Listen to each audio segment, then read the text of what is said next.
Good morning, welcome to news analysis. నేను జ్యోత్స్న. డిస్కషన్లోకి వెళ్లే కన్నా ముందు వివిధ పత్రికల్లో వచ్చిన వార్తా కథనాలను ఒకసారి చూద్దాం. తెలంగాణ వార్తా పేపర్స్ చూసినట్లయితే ముందుగా ఈనాడు.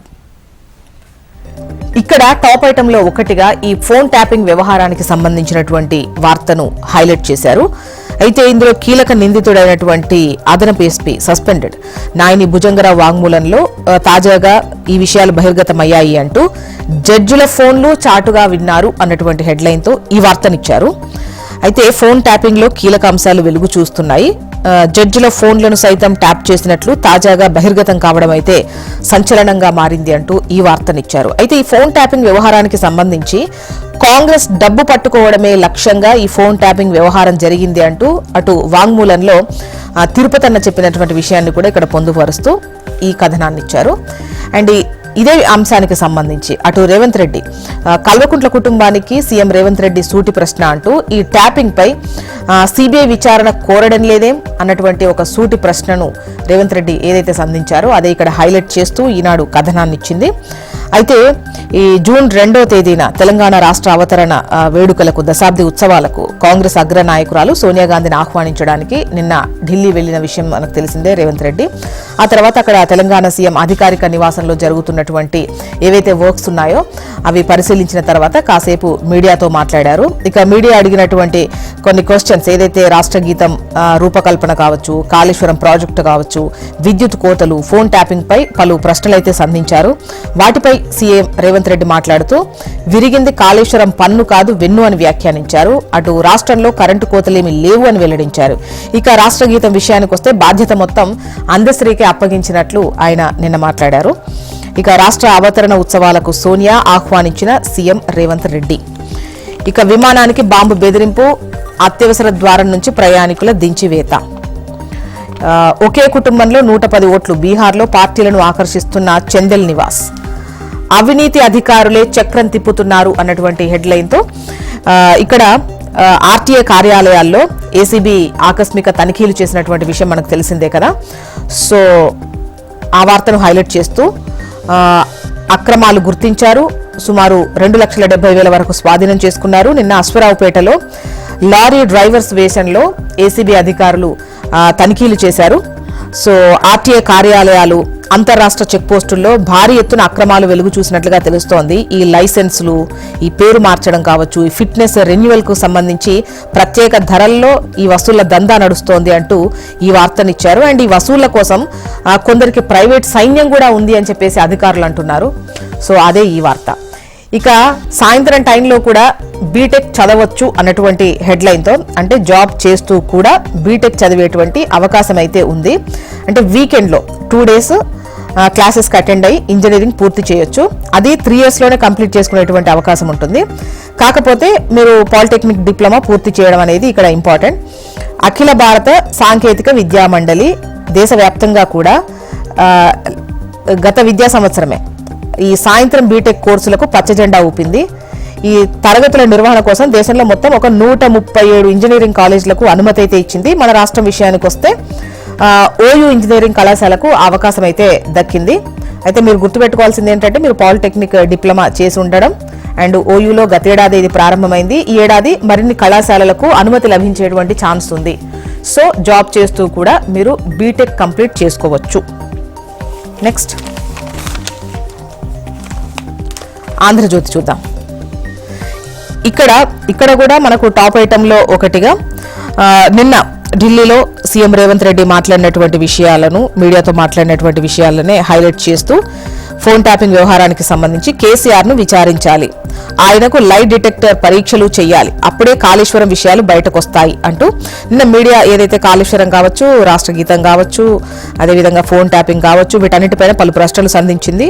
సో ఏవైతే అవన్నీ చెప్పారో ఈ జ్యుడిషియల్ విచారణ ఆ 3 బ్యారేజ్లకే పరిమితం, ఫోన్ ట్యాపింగ్ ను పట్టించుకుంటే కక్ష సాధింపు అంటారు, దీనిపై వాళ్ళు సిఐబి విచారణకు డిమాండ్ చేయట్లేదేం, రాష్ట్ర చిహ్నంలో రాచరికానికి చెందిన గుర్తులు ఉండవు, రాష్ట్ర గీతం రూపకల్పన బాధ్యత పూర్తిగా అందశ్రీదే, కీరవాణి విషయంలోనూ పూర్తిగా ఆయన ఇష్ట ప్రకారమే, ఢిల్లీలో మీడియాతో ఇష్టాగోష్ఠి సందర్భంగా సీఎం రేవంత్. ఇక హైకోర్టు జడ్జి ఫోన్ పైన నిఘా అంటూ జస్టిస్ శరత్ వద్ద ప్రభుత్వ బీఆర్ఎస్ నేతల కేసులు ఉండటంతో ఆయన ఫోన్ ట్యాప్ చేశారు అంటూ ఈ వార్తను ఇచ్చారు. మునుగోడులో కారు గెలుపులో మాదే కీలక పాత్ర, కామారెడ్డిలో కేసీఆర్ గెలుపు కోసం శ్రమించాం, రేవంత్ సోదరుడు కొండలరెడ్డి ఫోన్ ట్యాప్ చేశాం, నిరుద్యోగంపై కేటీఆర్ ను విమర్శించిన విద్యార్థి నేతలపైన నిఘా, బీఆర్ఎస్ కు నిధులు సేకరించాం, మా ఆదేశాలతోనే రియల్టర్ సంధ్యా శ్రీధర్ రావు బీఆర్ఎస్ కు 13 కోట్లు ఇచ్చారు అని భుజంగరావు ఆయన వాంగ్మూలంలో తెలిపారు అంటూ ఈ కథనాన్ని ఇచ్చారు. ఇక ధాన్యంపై పీటముడి అంటూ నిరుడు యాసంగిలో సేకరించిన ధాన్యంలో చాలా వరకు బహిరంగ మార్కెట్లో విక్రయం, బీఆర్ఎస్ హయాంలోనే మాయ చేసిన మిల్లర్లు, టెండర్లలో ఎక్కువ ధర కోట్ చేసిన ఏజెన్సీలు, లోడ్ ఎత్తాలంటే ధాన్యం లేదు, కార్పొరేషన్ కు ఏజెన్సీల లేఖ, ఏజెన్సీలకు ఆ వడ్లు ఇప్పించడం ఎలా, మిల్లర్ల నుంచి డబ్బులు వసూలు చేయాలా లేదంటే చర్యల, సర్కారుకు సవాల్గా మారినటువంటి వైనమంటూ. అయితే నిరుడు యాసంగికి సంబంధించే ధాన్యం సేకరణ ఏదైతే చేశారో అది బహిరంగ మార్కెట్లో అమ్మేశారు, అది ఆ టైంలో మిల్లర్లే ఈ మాయ చేశారు, టెండర్లనేమో ధర ఎక్కువ కోట్ చేశారు ఏజెన్సీలు, వాళ్ళకు ధాన్యం ఇద్దామంటే ఒకవైపు ధాన్యం లేదు అని చెప్పేసేసి కార్పొరేషన్ కు ఏజెన్సీలు అయితే లేఖ రాశాయి, ఏజెన్సీలకు ఆ వడ్లు మరి ఎలా ఇప్పించడం అనేదే ఇక్కడ ప్రశ్న అంటూ ధాన్యంపై పీటముడు అని ఈ వార్తను హైలైట్ చేశారు. బీర్లకు బార్ల నిజమే, తెలంగాణలో సరఫరాకు సోమ్ డిస్టిలరీకు అనుమతి, నిబంధనల మేరకే బెవరేజ్ కార్పొరేషన్ ఇచ్చింది, రాష్ట్రంలో బీర్లకు కొరత ఉన్నందునే 20 ఏళ్లుగా ఆ కంపెనీ దేశవ్యాప్తంగా సరఫరా చేస్తుంది, బీఆర్ఎస్ హయాంలోనూ 4 ఏళ్లుగా కొత్త బ్రాండ్లకు ఓకే, బీసీఎల్ రోజువారీ కార్యకలాపాలు మా దృష్టికి రావు అంటున్న మంత్రి జూపల్లి. అంటే బెవరేజ్ కార్పొరేషన్ ఏదైతే అనుమతి ఇచ్చిందో అవి అన్ని మా దాకా రావు అని చెబుతూ ఆయన చెప్పినటువంటి విషయం. అంటే అంతకుముందు వారం క్రితం సో దీనికి సంబంధించి ఇన్ఫర్మేషన్ లేదు అండ్ ఎవరైతే అప్లై చేసుకోలేదని చెప్పారో సో ఆ మాటకైతే కట్టుబడి ఉన్నాము, ఈ సోమ్ డిస్టిలరీకి అయితే అనుమతి ఇచ్చాము, నిబంధనల మేరకే బెవరేజ్ కార్పొరేషన్ ఇచ్చింది, సో ఈ బీసీఎల్ రోజువారీ కార్యకలాపాలు మా దృష్టికి రావు అంటున్నారు మంత్రి జూపల్లి. నెక్స్ట్, నమస్తే తెలంగాణ చిహ్న భిన్నం అంటూ ఈ కాకతీయ తోరణం, చార్మినార్ తొలగింపు, రాచరికపు ఆనవాళ్ల పేరుతో వేటుకు నిర్ణయం, ముఖ్యమంత్రి రేవంత్ మాటలతో విస్పష్టం, అంటే క్లారిటీ లేకపోయినా కూడా ఈ చిహ్నాలు తొలగిస్తారు అనేది అర్థమవుతుంది అన్న విధంగా నమస్తే తెలంగాణ కథనాన్ని ఇచ్చింది. తెలంగాణ చారిత్రక వైభవానికి అవమానం అంటూ వార్తనిచ్చారు. అయితే చార్మినార్ కాకతీయ వైభవం, రాష్ట్ర గేయం నుంచి తొలగింపు, కాకతీయ కళాప్రభల కాంతిరేఖ రామప్ప, గోలుకొండ నవాబుల గొప్ప వెలుగే చార్మినార్ అనే పదాలు పాట నుంచి డిలీట్ అంటూ ఈ వార్తనిచ్చారు. ఇక కీరవాణి ఎంపిక అందస్త్రీదే, నాకు సంబంధం లేదు అన్న సీఎం రేవంత్ రెడ్డి మాటలు. అండ్ కాకతీయ కళాతోరణం రాచరిక చిహ్నమే, రాచరికపు ఆనవాళ్లు లేకుండా రాష్ట్ర చిహ్నం రూపకల్పన, త్యాగాలు పోరాటాలు స్ఫురించేలా చిహ్నం గేయం, ఉత్సవాలకు సోనియాను పిలిచాం వస్తారు అంటున్న సీఎం రేవంత్ రెడ్డి. ఇక చిహ్నాలను తొలగిస్తే మాత్రం ప్రజా ఉద్యమమే అంటున్నారు కేటీఆర్. అధికారిక గీతంలో కీర్తించి అధికారిక చిహ్నంలో అవమానిస్తారా, సంకుచితత్వంపై సమరశంఖం పూరిస్తాం, అవి రాచరికపు గుర్తులు ఏమాత్రం కావు, 1000 ఏండ్ల సాంస్కృతిక వైభవ చిహ్నాలు బీఆర్ఎస్ వర్కింగ్ ప్రెసిడెంట్ కేటీఆర్. ఇక ఆంధ్ర దర్శకుడు పెత్తనమైంది అని ఆర్ఎస్ ప్రవీణ్ కుమార్ ఏదైతే మాట్లాడారో వాళ్లే ఇష్టమైతే అక్కడికే వెళ్లి సీఎం కండి అని ఆర్ఎస్ ప్రవీణ్ కుమార్ అన్నారు. ఇక కీరవాణికి అప్పచెప్పడం చారిత్రక తప్పిదం అంటున్నది తెలంగాణ సినీ మ్యూజిషియన్స్ అసోసియేషన్. ఆ గీతాన్ని పాడే అర్హత దళితులకు లేదా, అందస్త్రీ మేడిపండు, అహంకారం రాచపుండు, కేంద్ర సాహిత్య పురస్కార గ్రహీత పసునూరి. ఇక సవరణకు ఆనాడు అందస్త్రీ ఒప్పుకోలేదు కాబట్టే రాష్ట్ర గీతంగా ప్రకటించలేదు అంటున్నారు రసమయ్య. మరోవైపు కాంగ్రెస్ డైవర్షన్ డ్రామా అంటూ ఈ బియ్యం టెండర్లు, లిక్కర్ బ్రాండ్లకు సంబంధించి ప్రస్తుతం రాష్ట్రంలో ఏదైతే రచ్చ కొనసాగుతోందో దానిపై దృష్టి మరల్చేందుకు ఈ ఫోన్ ట్యాపింగ్ వ్యవహారం తెరపైకి తీసుకొచ్చింది సర్కార్ అంటూ వార్తను కాంగ్రెస్ డైవర్షన్ డ్రామా అని ఇచ్చింది నమస్తే తెలంగాణ. నెక్స్ట్ వెలుగు చూద్దాం. ఈ ఎన్నికల్లో రిజర్వేషన్లే కీలకమంటూ ప్రతిపక్షాలు ఓటు బ్యాంకు కోసం ఎస్సీ ఎస్టీ ఓబీసీలకు అన్యాయం చేస్తున్నాయి అంటున్న మోదీ, అందుకే ఈ అంశంపై నేను మాట్లాడుతున్నా.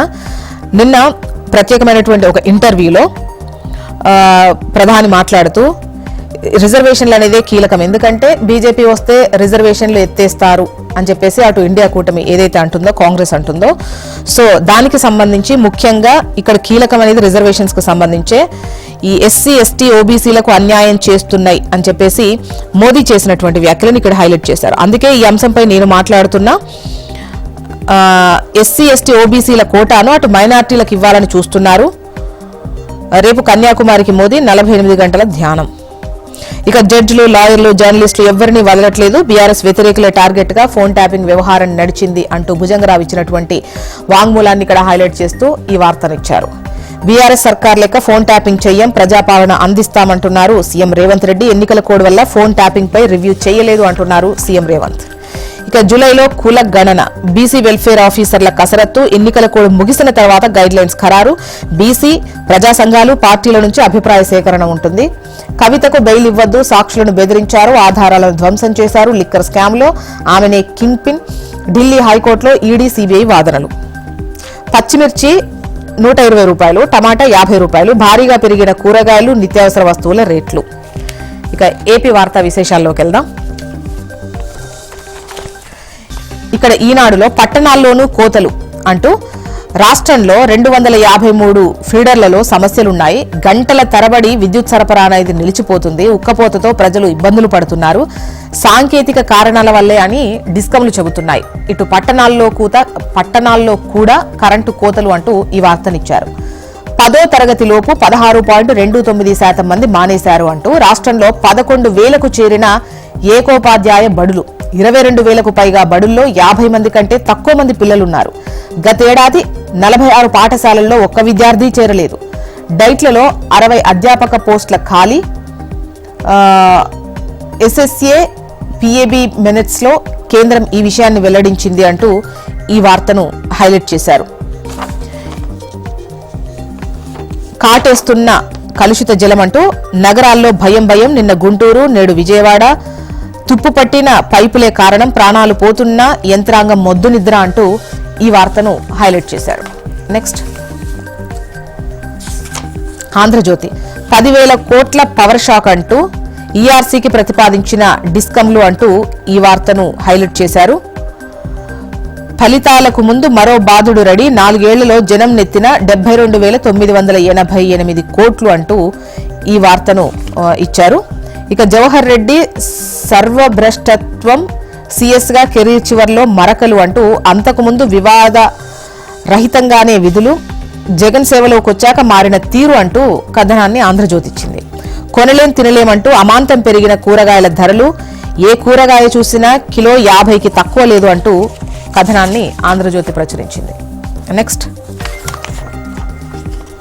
సాక్షి చూద్దాం. ఈ సడలింపులు పచ్చసిరాతో, పోస్టల్ బ్యాలెట్ ఆమోదంపై గతేడాది జూలై 19న కేంద్ర ఎన్నికల సంఘం స్పష్టమైన మార్గదర్శకాలు రిలీజ్ చేసింది. దేశవ్యాప్తంగా అవే అమలయ్యాయి కూడా. కానీ డిక్లరేషన్ ఫారంపై అటెస్టింగ్ అధికారి స్టాంప్ లేకపోయినా సంతకం ఉంటే చాలు, ఆమోదించాలని టీడీపీ విజ్ఞప్తి. ఆ మేరకు సడలింపు ఇస్తూ ఈ నెల 25న రాష్ట్ర ఎన్నికల ప్రధాన అధికారి ఉత్తర్వులు జారీ చేశారు. అటెస్టింగ్ ఆఫీసర్ సంతకంపై అనుమానం వస్తే ఆర్ఓ, జిల్లా ఎన్నికల అధికారి వద్ద సంతకంతో సరిపోల్చాలని ఆదేశాలు అంటూ ఈ వార్తను ఇచ్చారు. ఇక 3 కేసుల్లో పిన్నెల్లికి ముందస్తు బెయిల్, ఫలించని పచ్చ బ్యాచ్ పోలీసుల కుట్రలు అంటూ కథనాన్ని ఇచ్చారు. ఇక వేగంగా బీసీజీ వ్యాక్సినేషన్, 3 నెలల్లో 20 లక్షల మందికి పంపిణీ లక్ష్యం. తొలి 2 వారాల్లోనే 16.98% వ్యాక్సినేషన్ పూర్తి. 6 వర్గాలకు చెందిన హై రిస్క్ వ్యక్తులకు టీకా వేస్తున్న వైద్య శాఖ.